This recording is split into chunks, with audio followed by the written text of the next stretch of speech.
Buenos días, presidente. Es un poquito tarde, pero estuvo muy amplia la información en la mesa de seguridad. Como saben, todos los días, desde antes de las 6 de la mañana, nos reunimos para recibir el parte, el reporte de todo lo que sucede en el país. Nos informamos de todo lo que pasa y tomamos decisiones. Entonces ahora se nos hizo un poco tarde, por eso vamos a abrir el diálogo circular. Quedamos ayer pendientes. Presidente de México, su servidor Carlos Pozos, líderes mexicanos y petróleo y energía. Gracias de esta pregunta que había quedado pendiente ayer. Presidente de México, ¿sabe usted que son ya 2 meses que no se puede facturar ni hacer pagos a proveedores en petróleos mexicanos? Se está poniendo en riesgo la operación, presidente, y se están generando reclamos por parte de algunas empresas y las calificadoras, usted ya sabe cómo son, pueden tomar pues mala nota de esta situación. Pero para poder solucionar este problema, presidente, el 5 de marzo del 2018 se firmaron 2 convenios para operar los campos Organo y el campo Cárdenas Mora por las empresas Deschutes, Endeavor y Chevron, y con ello Pemex puede recibir $157.5 millones para poder solventar esta situación, presidente. ¿Cree usted girar alguna instrucción o sabía usted de esta situación? Bueno, sobre cómo vamos avanzando para rescatar el sector energético, voy a hablar el lunes sobre este tema. Se está trabajando muy bien en Pemex, ese es el informe que tengo, no solo de papel, sino estoy pendiente y se ha ido avanzando. Desde luego estamos en la etapa de la firma de convenios, de contratos. Ya les puedo decir, les adelanto que se llevan ya firmados contratos de inversión en Pemex del orden del 80% de toda la inversión de este año. Entonces puede ser que haya demoras en pagos.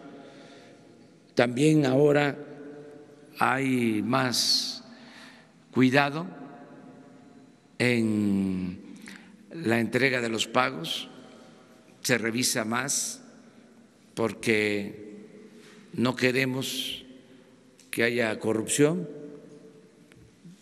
Eso nos puede retrasar, demorar, pero es para limpiar a Pemex de corrupción. Acerca de los nuevos campos que ya se van a explotar, que ya van a producir, pues se están elaborando, se están haciendo también contratos con las empresas y vamos avanzando. El lunes yo informo sobre este tema. Mi segunda pregunta, presidente. Hoy en el Día Internacional de la Mujer tenemos aquí de vecino a Fernando Vilchis, que es presidente municipal de Ecatepec, quien ganó por su arrastre, presidente, pero tiene el nada honroso primer lugar en feminicidios este municipio, presidente. el municipio más grande de Latinoamérica, ¿le haría un exhorto a este presidente municipal a trabajar y a otros presidentes municipales de su partido Morena para erradicar este problema y muchos problemas que tiene Ecatepec? A todo el gobierno de la República a garantizar la igualdad entre hombres y mujeres, que se respete a las mujeres, que se les proteja, que se detengan los asesinatos de mujeres, el maltrato. De eso vamos a hablar el día de hoy. Tenemos una reunión, están todos invitados, de manera especial las mujeres. Vamos a tener un encuentro y va a hablar sobre el tema de el Día Internacional de la Mujer, esta conmemoración, y de las demandas de las mujeres. La deuda que se tiene para ellas. Va a hablar la encargada de el Instituto de las Mujeres. Nadine va a dar un informe de lo que está sucediendo en México con las mujeres y nuestra propuesta. Gracias.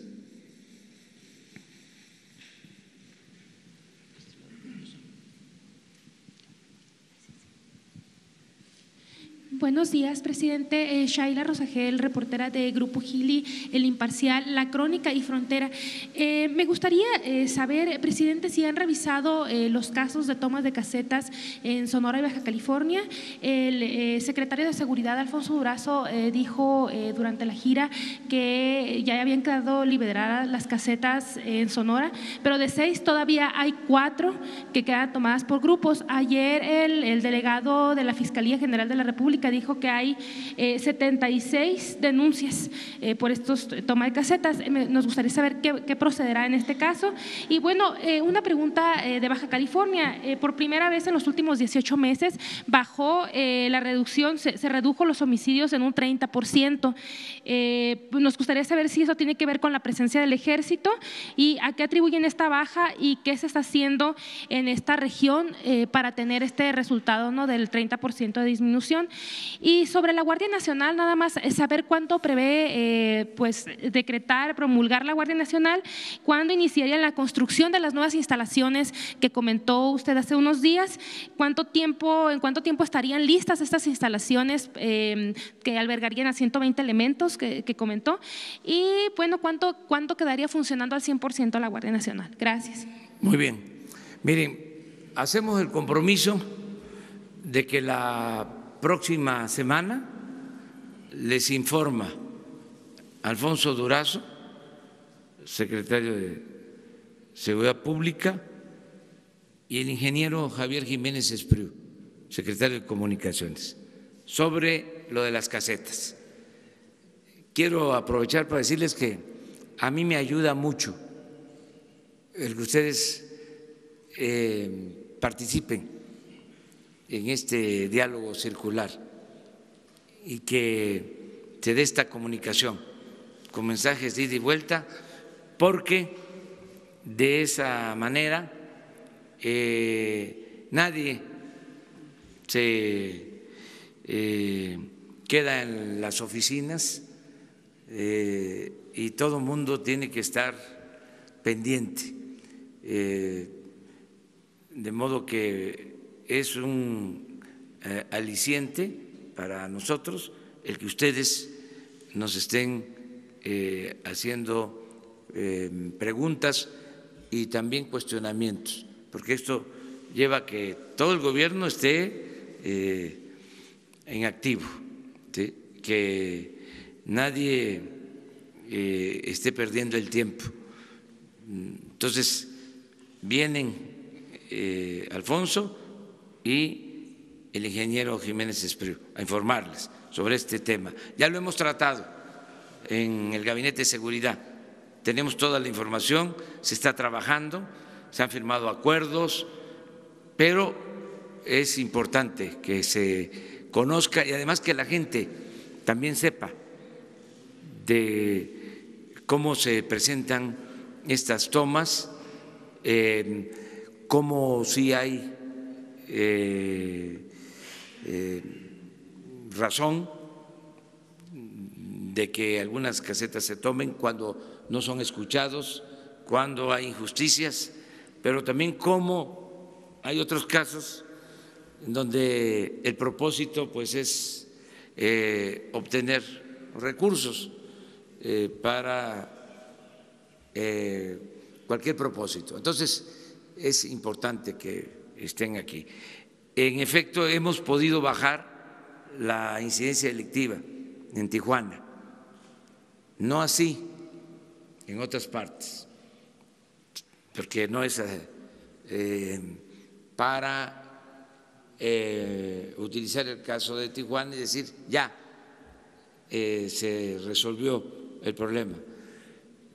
Puedo decirles que en la frontera, sí, en Tijuana llegaron a haber hasta 20 homicidios diarios y que hemos logrado una disminución considerable porque se inició un operativo en especial.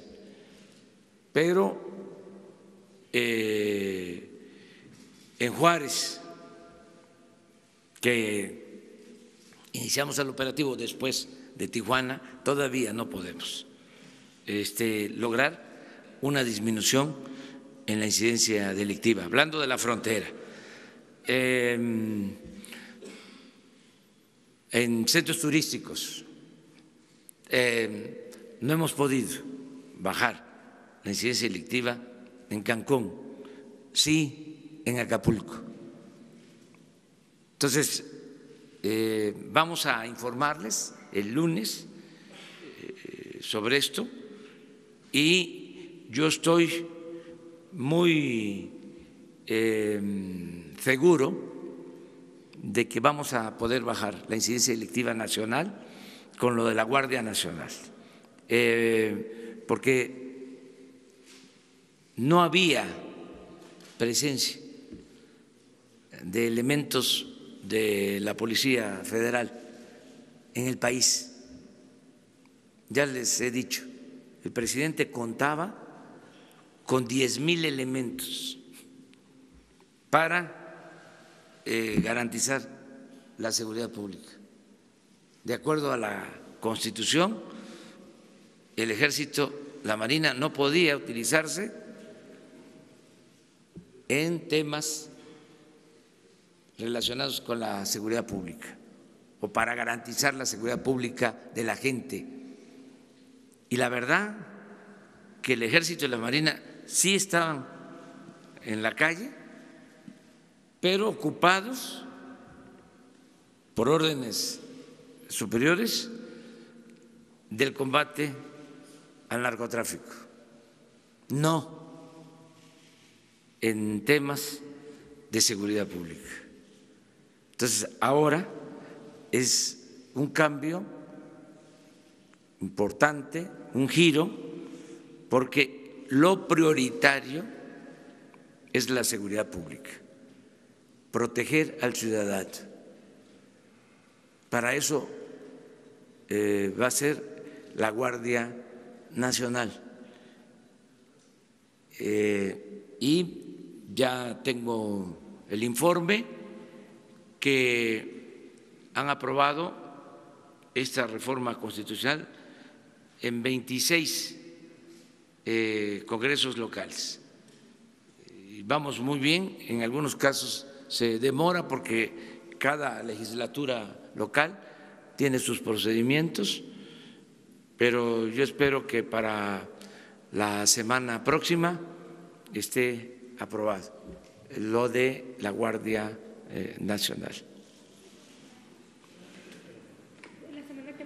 La semana que viene. Ya se podría ahora publicar la reforma constitucional, pero decidimos que tenga más legitimidad que se apruebe en más estados.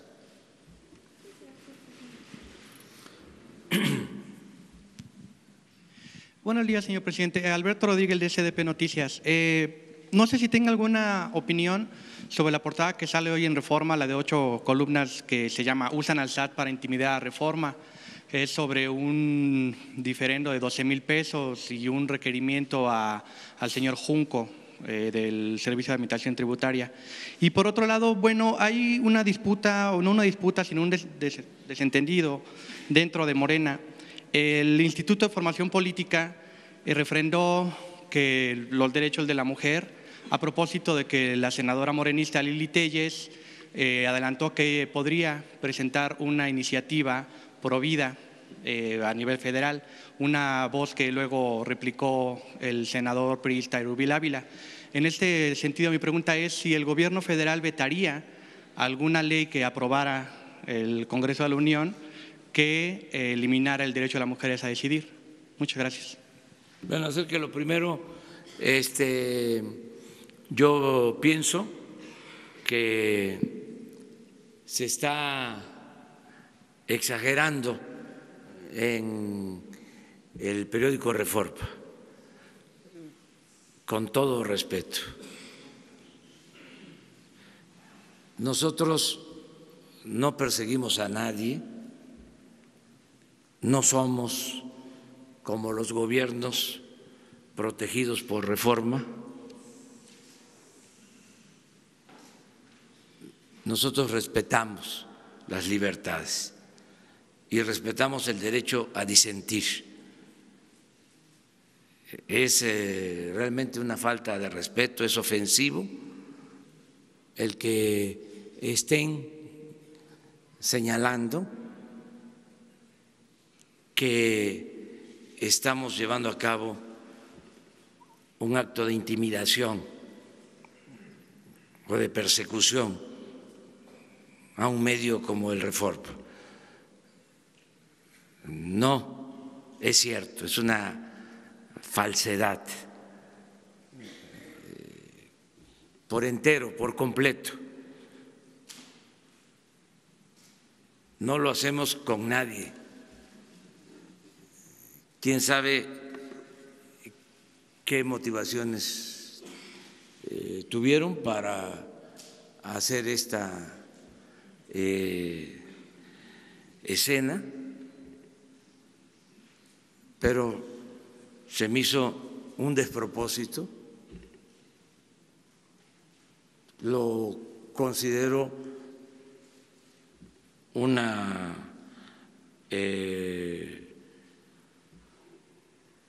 actitud, considero que se trata de una actitud política. Nosotros tenemos diferencias con el Reforma, pero no vamos nosotros a perseguir a nadie, y las diferencias que tenemos las hemos hecho públicas, y sí he hablado de la prensa fifí y lo voy a seguir haciendo, porque es una prensa conservadora que no tiene nada de malo de que exista, tiene todo su derecho, pero con apariencia de prensa libre. Entonces, se me hizo un despropósito. Nosotros no vamos a perseguir a nadie por sus ideas, por su manera de pensar. Somos respetuosos de la libertad de expresión, de manifestación de las ideas. Mis diferencias con el Reforma es fundamentalmente por su postura conservadora. Es un periódico que surge en el gobierno de Salinas, que ha procurado no tocar a Salinas, que no cuestionó el saqueo del periodo neoliberal,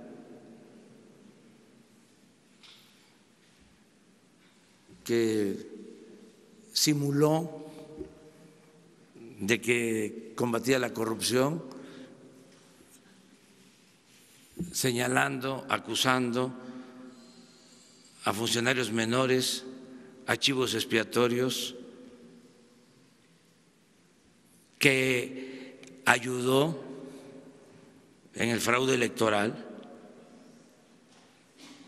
Esas son nuestras diferencias con el Reforma. Pero de ahí a que se le persiga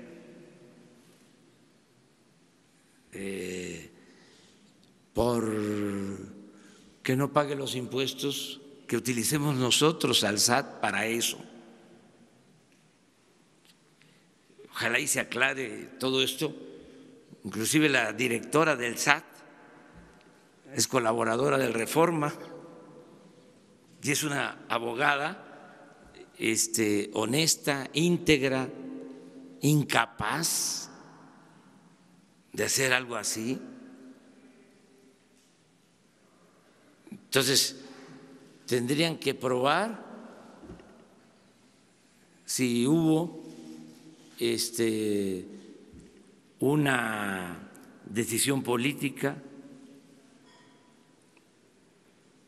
si le llegó un requerimiento para aclarar algo fiscal, pues a todo el mundo le llega eso. ¿Qué? ¿No se puede tocar al intocable? O sea, yo ahora lo hago público, pero en una reunión de gabinete hace unos días sostuve que me reclamó mi esposa porque el recibo de luz llegó altísimo. Entonces, pues suceden estas cosas. Todos, de una u otra manera, por alguna razón, tenemos que enfrentar estas inconsistencias, pero de ahí a señalar de que es una persecución, se pasaron. O sea, nosotros no hacemos eso, no tengo ningún problema de conciencia. Y sobre si vetarían cualquier intento del Senado para cancelar la interrupción legal del embarazo. Yo creo que no debemos de abrir esos debates, que vamos a serenar el país. Esto del Reforma lo digo porque en primera plana y como si yo fuese Salinas,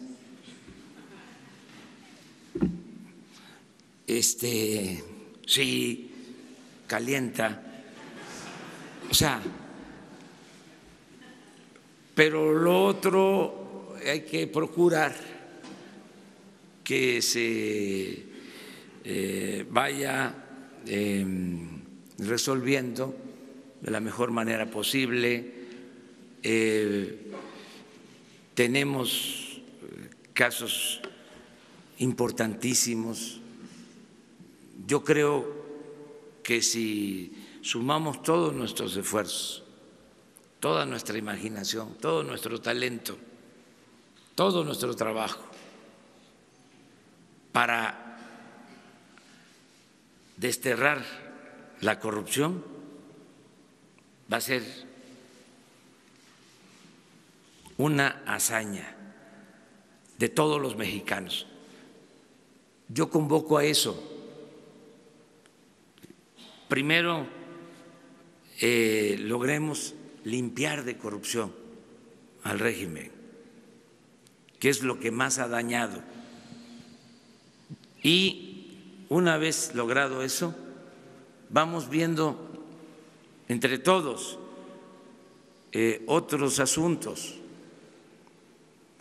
Hay muchos temas importantes, pero bueno, vamos a priorizar. Y en este caso yo pienso que lo más importante es limpiar de corrupción al gobierno.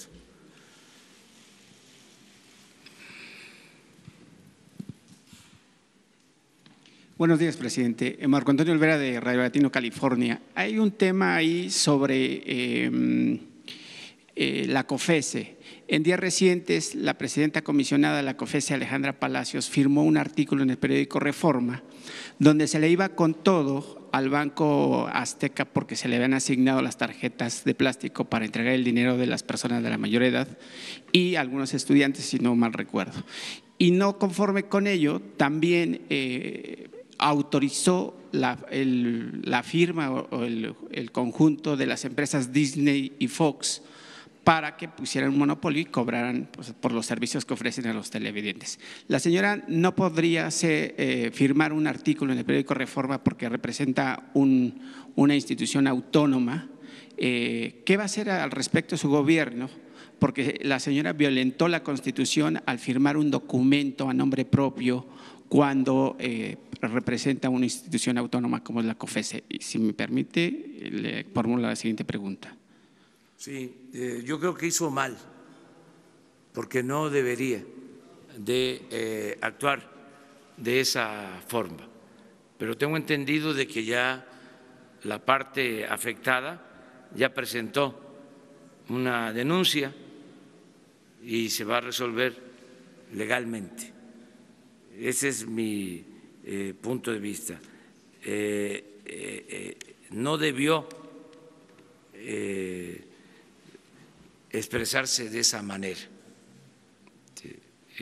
primero. Segundo, aquí en una ocasión hablamos de que no estábamos de acuerdo con la autorización para que se fusionara la empresa Disney con Fox y que se cobrara por ver el fútbol. Yo sigo sosteniendo esa postura y creo, al no ser que lo hayan hecho ayer y que no me haya yo informado, pero creo que todavía no resuelven y que en otras partes han rechazado la fusión. En Estados Unidos no se aceptó, no se aceptó en Brasil y ni siquiera lo presentaron en Europa. Entonces, no creo que se aplique eso en nuestro país, porque ¿cómo van a dejar a la gente sin la posibilidad de entretenerse con el fútbol y que se tenga que pagar por ver el fútbol? Eso sería el colmo. Claro, son independientes, son autónomos, pero pues tenemos derecho a señalar ciertas cosas. Se tiene que proteger al usuario, al consumidor, de que no haya este tipo de abusos, que no haya monopolio, porque sigue habiendo monopolios se viola la Constitución, se viola el artículo 28 de la Constitución. Aquí tenemos el problema de las compras, que lo vamos a ir resolviendo. Deben de haber 500,000 proveedores y las compras del gobierno se le hacen al 1.5% de todos los proveedores.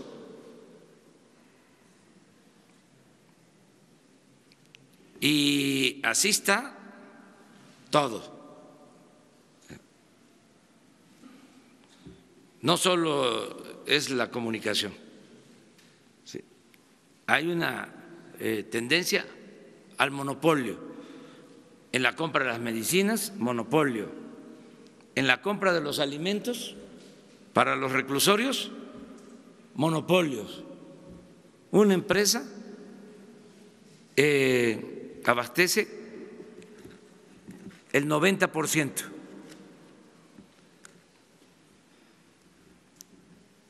Eso es una irregularidad. No hay competencia. ¿En qué quedamos? ¿No que estamos a favor del libre comercio? ¿O queremos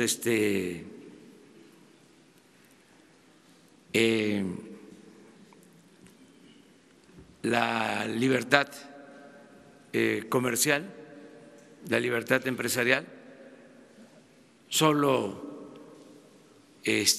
aplicada al de enfrente? Cuando nos beneficia el monopolio, lo aceptamos. Entonces, esas son cosas que hay que revisar. Pero, a ver, ¿ya aprobaron lo de la fusión? Compareció la comisionada presidenta el día de hace 2 o 3 días allí en la comisión en la Cámara de Diputados y expuso cómo está funcionando la COFECE. Y entre esos 2 temas son los que destacan: la fusión de Disney y Fox y la crítica al Banco Azteca, e incluso le dio como un banderazo a favor a Bancomer, que debería, según ella, también tener derecho a que distribuyera los fondos a través de las tarjetas. Ahí está, miren,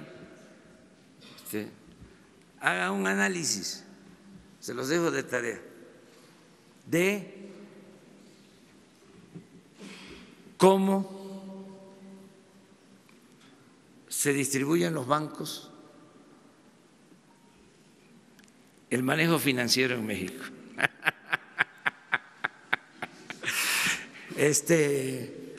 Pero ya, no nos metamos en ese terreno. Y la segunda pregunta, presidente, si me lo permite, es un tema que ha venido causando un revuelo en los mercados financieros con respecto a las calificadoras Standard & Poor's, Fitch y Moody's.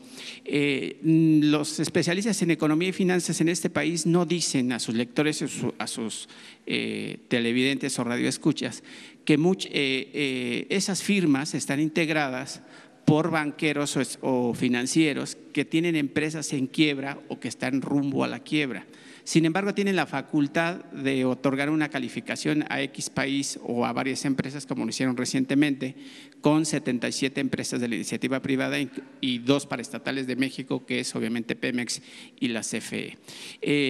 Las calificadoras en el 2007 en Estados Unidos dieron una calificación de 10 y sedujeron a muchos inversionistas a que el banco norteamericano, el 4º más importante de Estados Unidos, el Lehman Brothers, que invirtieran millones de dólares en el terreno inmobiliario. Eso fue en el 2007, las inmobiliarias de Standard & Poor's, Fitch y otras le dieron calificación extraordinaria a Lehman Brothers.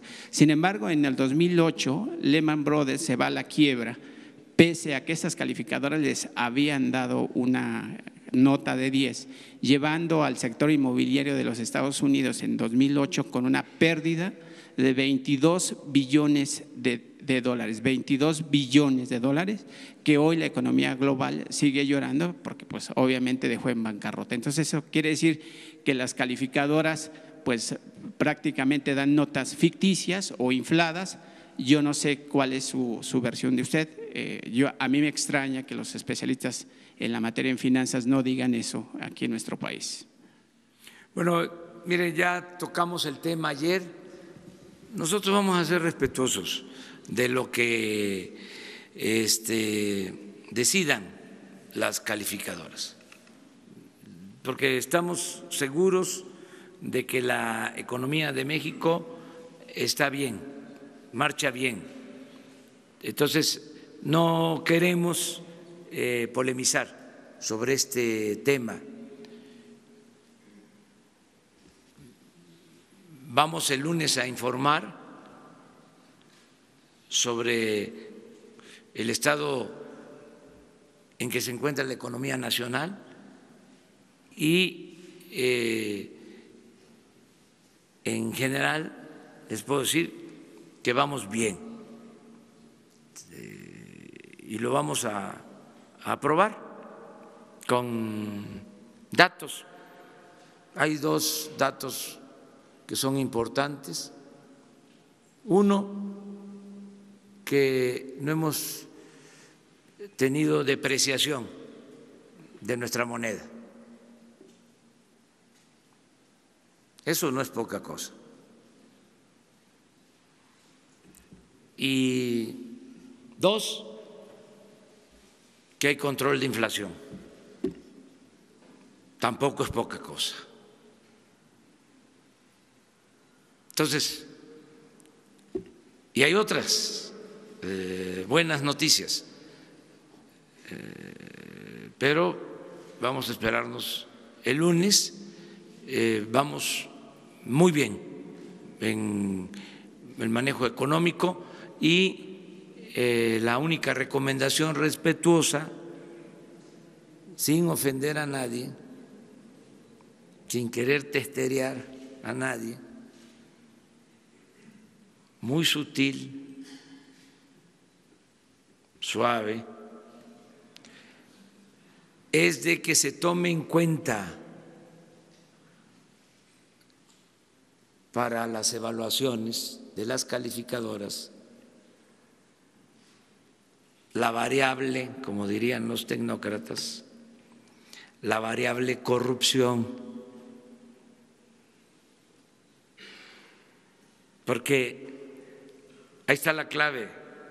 Nosotros lo que vamos a demostrar, no solo en México, sino en el mundo, es que sin corrupción hay más crecimiento económico.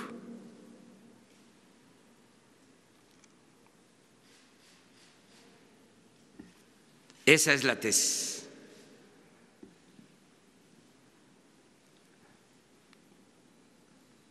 Eso es lo que vamos a plantear. Gracias, señor presidente. Sandra Guerrera, de Grupo Larsa Comunicaciones. Señor presidente, muchos mexicanos estamos muy preocupados y ocupados también, y esto más que nada lo ha dicho usted muchas veces que va a terminar, que está bien, pero aquí estoy hablando de su salud. Sabemos que está muy bien, al contrario, yo creo que todos queremos saber qué hace, si usted utiliza algún método alternativo, si utiliza cámaras hiperbáricas. Tiene mucha energía, de verdad, y usted es como un corredor keniano, o sea, realmente lo hemos visto ni siquiera con un resfriado. Y muchas personas nos preguntan y nosotros mismos nos preguntamos qué es lo que hace. Gracias, señor presidente.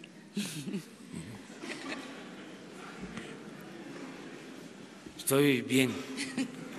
Se ve que está muy bien, eso sí. Sí, estoy bien y de buenas. Yo creo que es importante en todo estar bien con uno mismo. Yo pienso que la felicidad, que también es fortaleza física, es un estado de ánimo, tiene que ver con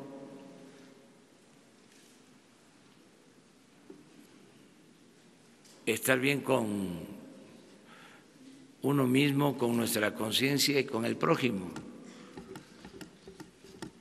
Si a uno le gusta lo que hace, el trabajo de ustedes, por ejemplo, que es de primera, el trabajo de ustedes, lo único que habría que resolver, pero es que sí, mejoren los sueldos. Pero es un trabajo muy satisfactorio el poder escudriñar, buscar la verdad, el informar, el orientar, concientizar. Eso es importantísimo. Lo mismo el trabajo de un dirigente político, el ponerse al servicio de los demás, el poder servir al pueblo, el tenerle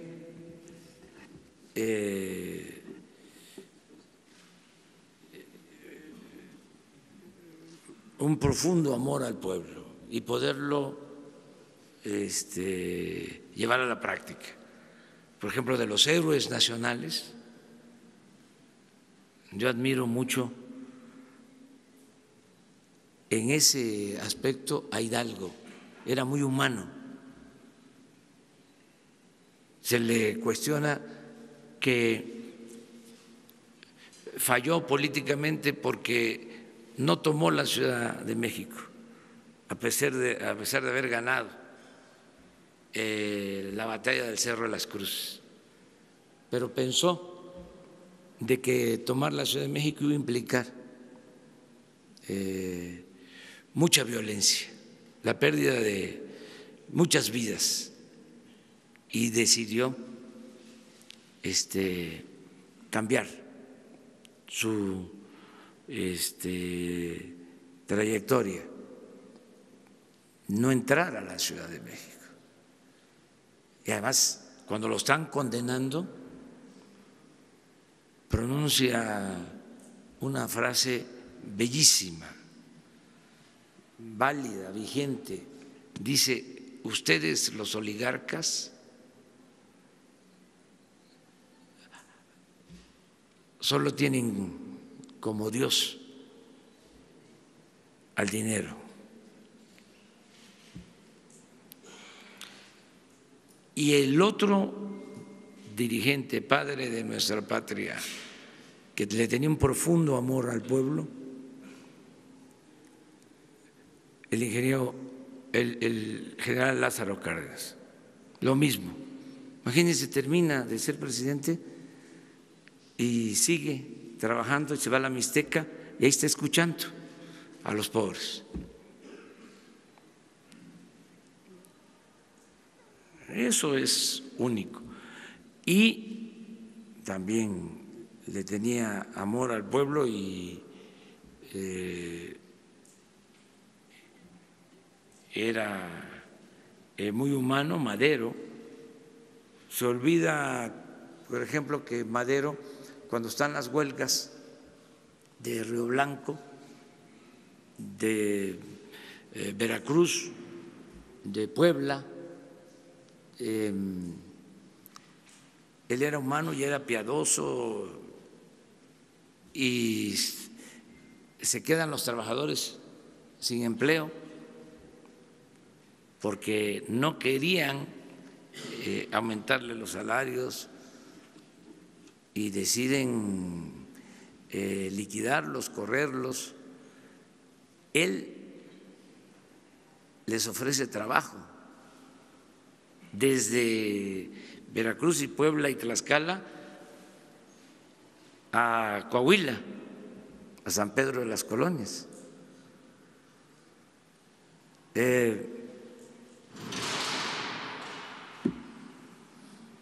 Porfirio Díaz, con todo respeto, nunca menciona a los pobres. No era parte de su lenguaje, de su discurso. Al contrario, cuando había una mención era cuestionando de que se creían los mayas los dueños de los bosques, cuando en realidad eran los dueños de los bosques. Entonces, Juárez, patriota básicamente. Entonces, cuando uno hace lo que le gusta, se siente uno muy bien y tiene uno fortaleza para resistir cualquier adversidad. Gracias, señor presidente.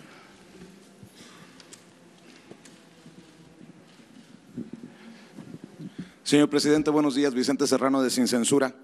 Aprovechando que con todas sus letras habla del periódico Reforma hace unos minutos, ayer usted mencionaba que había columnistas, había periodistas a los que se les había servido con la cuchara grande en el sexenio anterior, pero usted se reservó los nombres.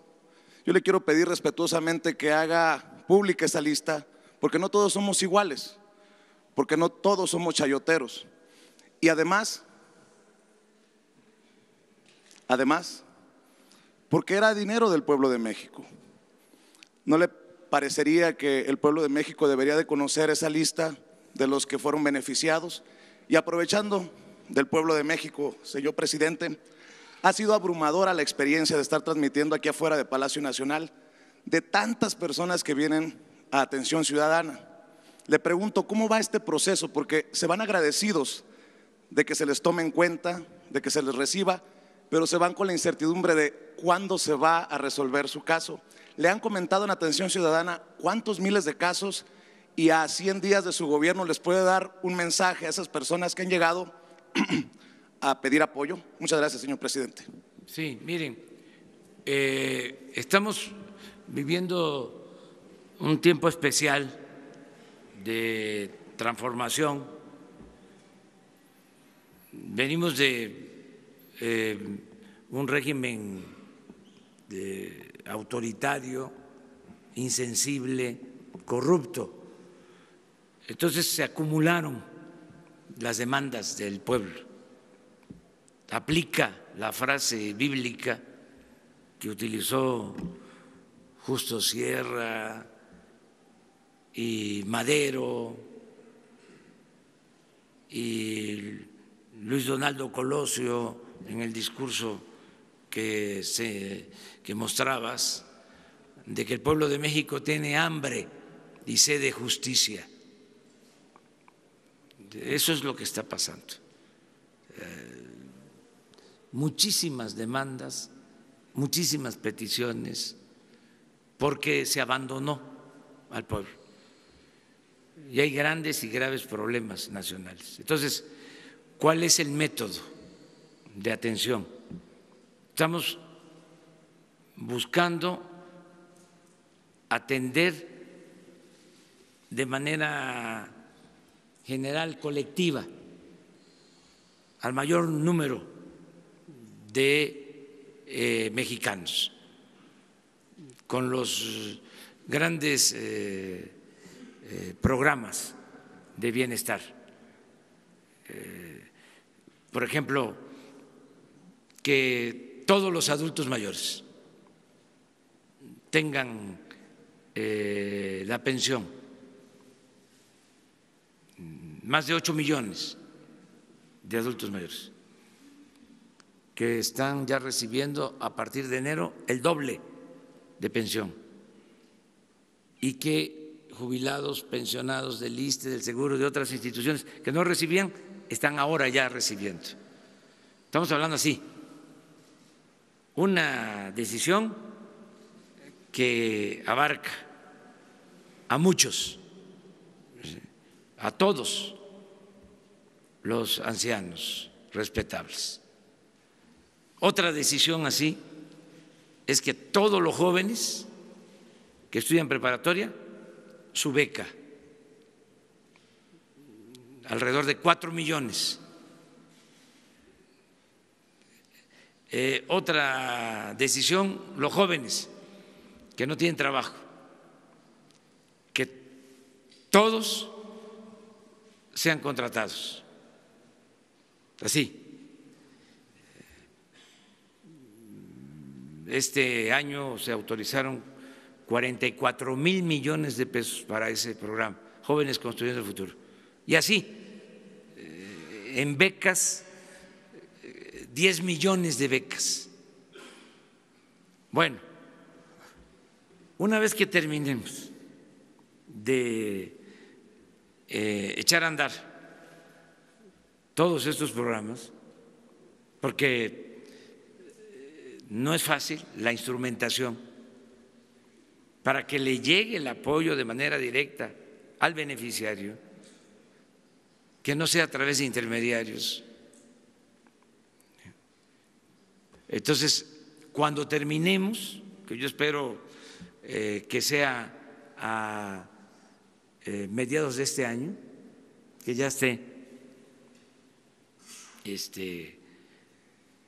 en marcha todo este plan de bienestar general colectivo, donde en la mayoría de los hogares, sobre todo en los hogares pobres, va a llegar un apoyo.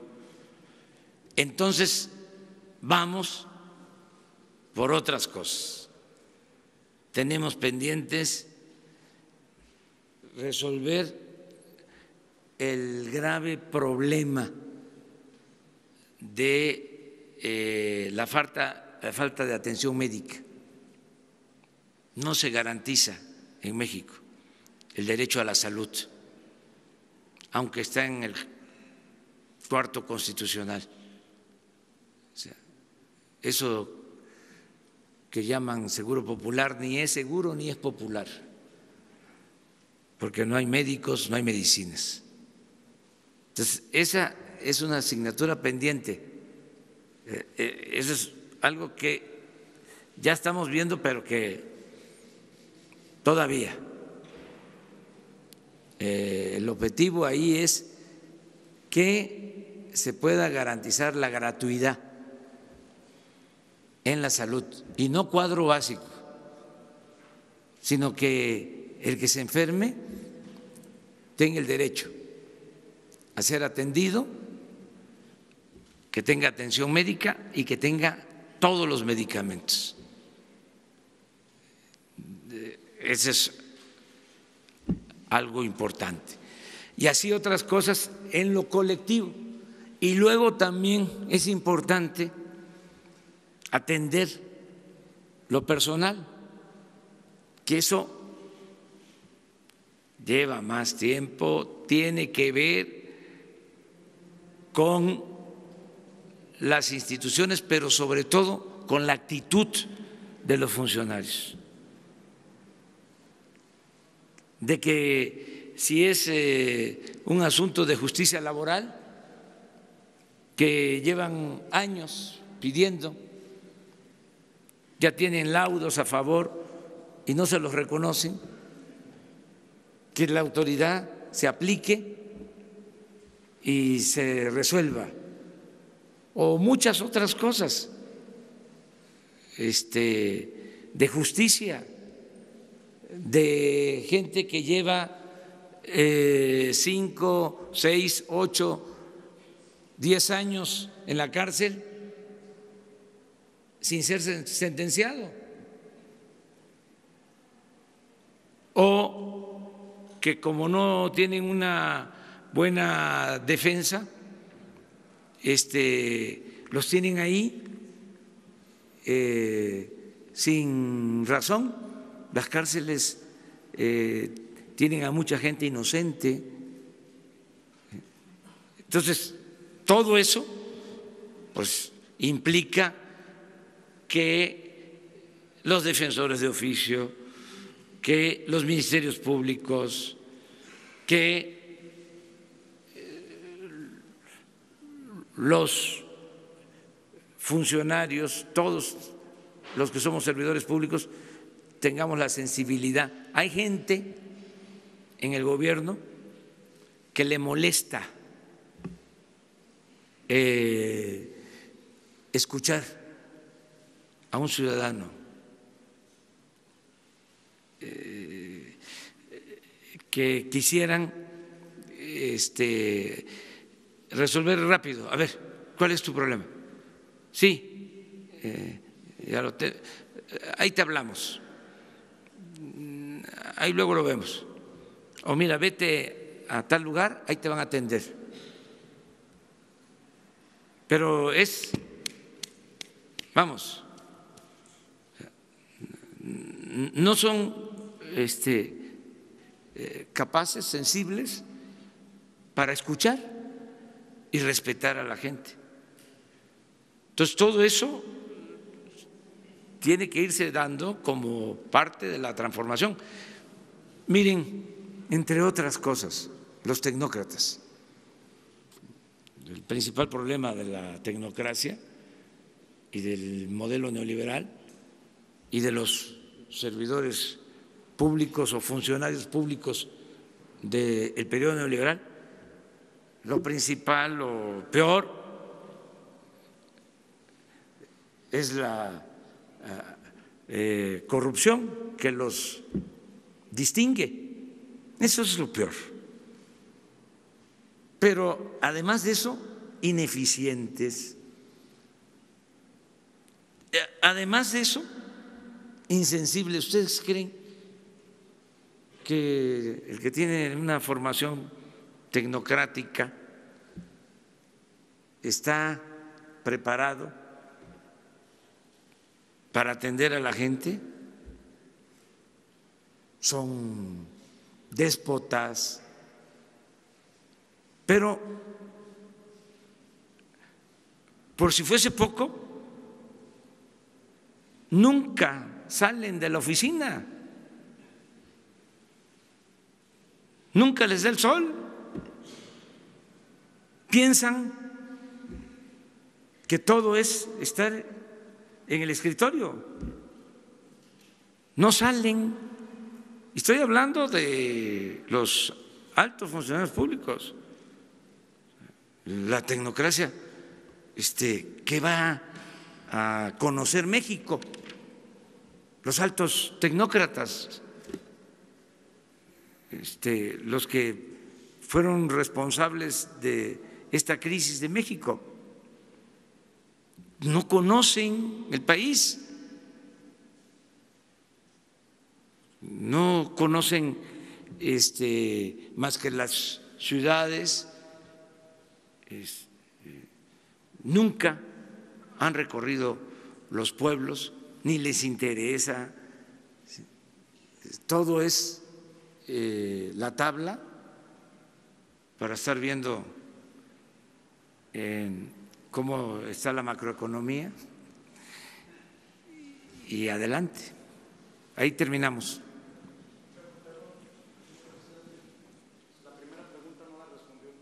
¿Cuál es? De los periodistas.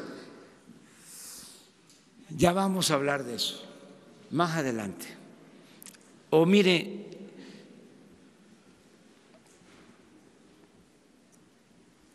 ¿no les parece que es mejor no tocar ese tema?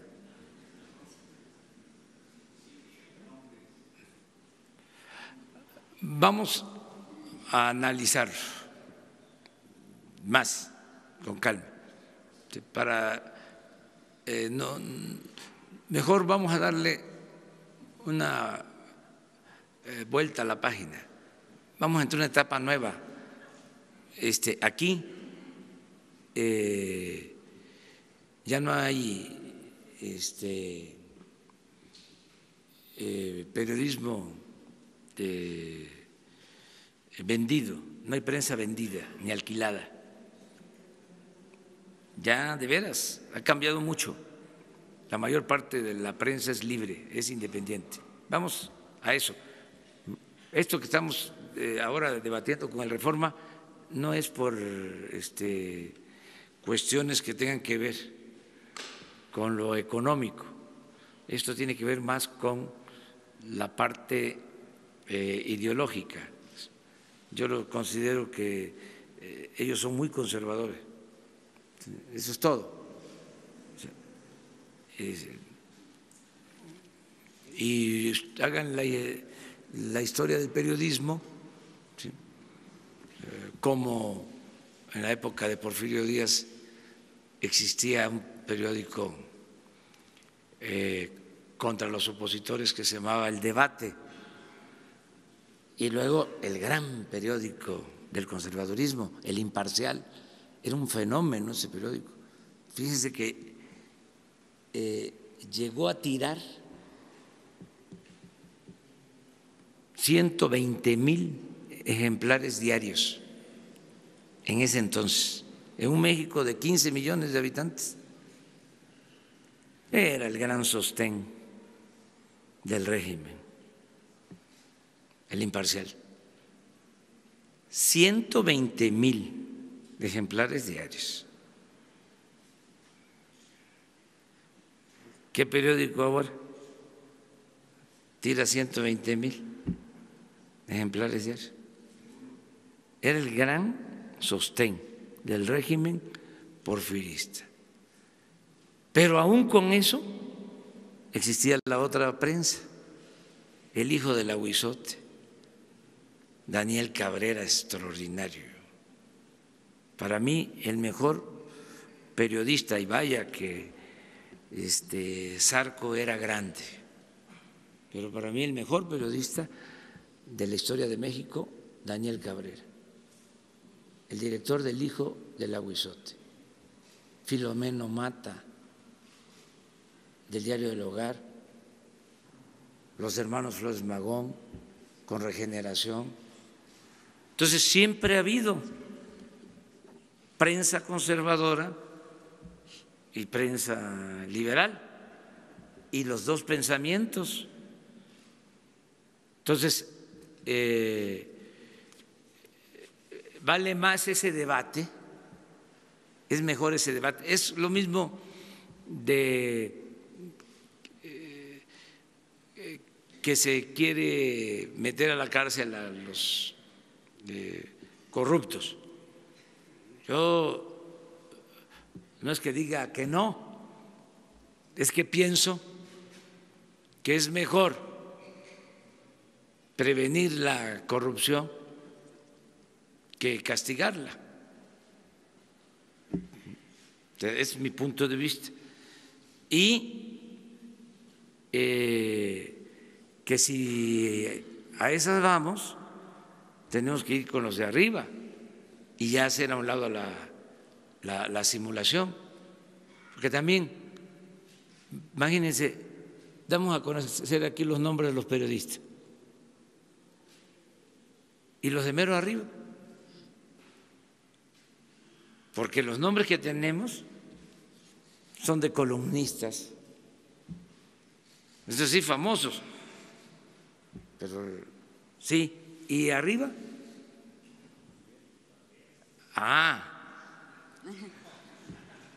entonces tendríamos que hacer toda la condena, que es mejor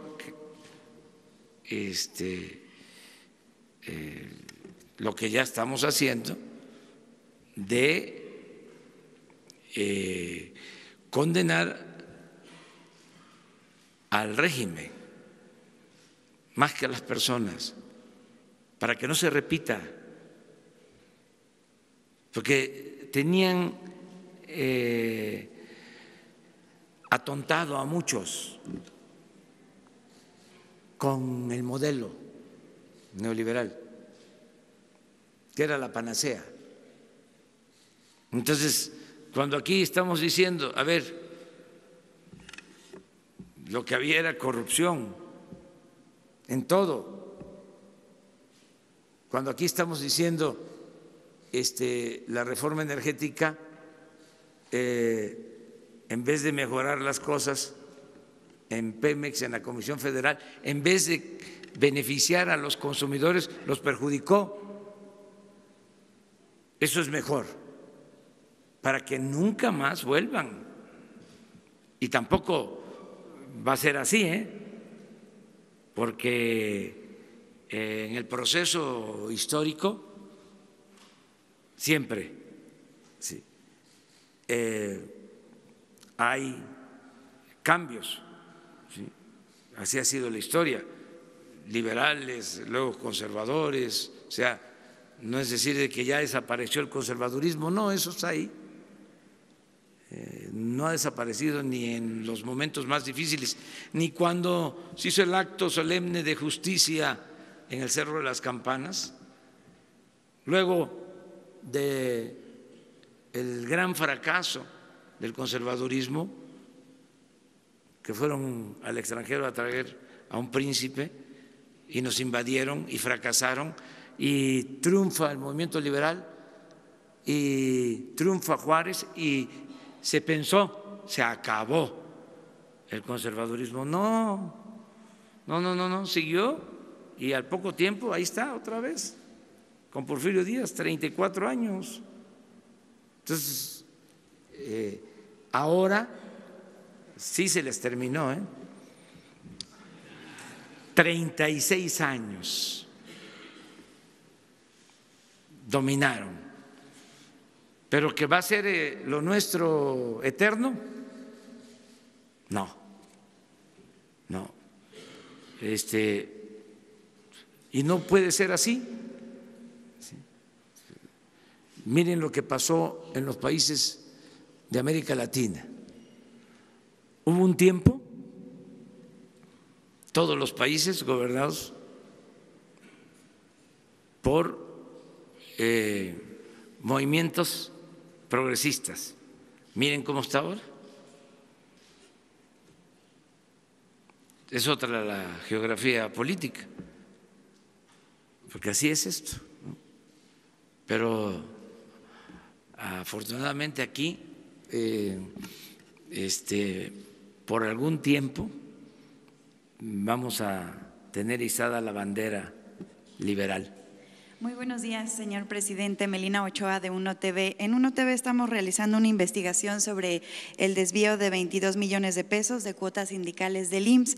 Ayer ya fue denunciado este hecho en la Fiscalía General de la República.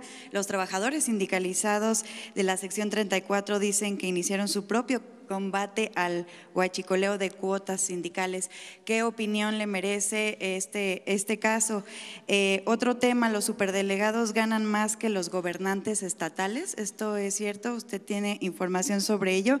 Y finalmente el conflicto que ocurre en Matamoros, Tamaulipas, acerca pues de las maquiladoras, el conflicto laboral que ocurre allá. Si me puede responder esas. Bueno, que yo celebro que los trabajadores sindicalizados pidan transparencia acerca del manejo de lo que aportan de las cuotas sindicales y que los dirigentes informen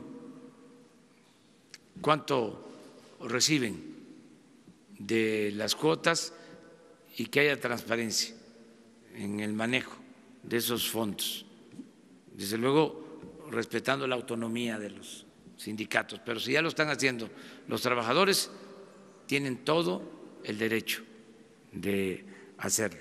Acerca de los coordinadores estatales, no sé si ganen más que los gobernadores, lo que sí puedo decirles es que ganan menos que el presidente, porque de acuerdo a la Constitución ya nadie puede ganar más que lo que gana el presidente de la República.